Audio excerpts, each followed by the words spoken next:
திருப்பதி வைத்து பங்கு தந்தைக்கு உதவி செய்திருக்கின்றார். அப்பொழுது அந்த மறைமாவட்டத்தில் இருக்கிற எல்லா மக்களுக்கும் சென்றிருக்கின்றார். அப்பொழுது இந்த திருநாம ஆலயத்திலே அவர் குடும்பமானது நெருக்கமாக இருந்தது.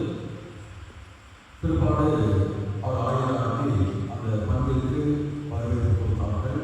அவர் சென்ற பொழுது அந்த குடும்பத்தை பார்த்தால் அந்த குடும்பத்தில் இருக்கிறவர்கள் தொழில் நடத்தி கொண்டிருந்தவர்கள் அந்த தொழிலே மிகவும் நடைபெற்று போயிருக்கிறார்கள். எனவே அவர்களை சந்தித்த பொழுது அவர்களுடைய கஷ்டத்தை வாங்கிட்டு ஆதரவாக அவர் இருந்தார். பிற்பாடு சித்தராக ஆயிரம் சித்தராக அவர்கள் நீங்கள் எதிர்பார்க்கக்கூடிய ஆலயத்தில் செல்லுங்கள், அங்கு சென்று எதிர்பார்க்க செல்வீர்கள், அந்த ஆலயமாக தொழில்நுட்பங்களை வெற்றி செய்வார்கள் என்று சொன்னார். உடனே அந்த குடும்பம் திருநாம சார்ந்தவர்கள் இந்த ஆலயத்தில் வந்து ஜெபித்திருக்கிறார்கள். அவருடைய தொழிலாளர்கள் நல்ல முறையில் வளர்ச்சி அடைந்திருக்கிறது.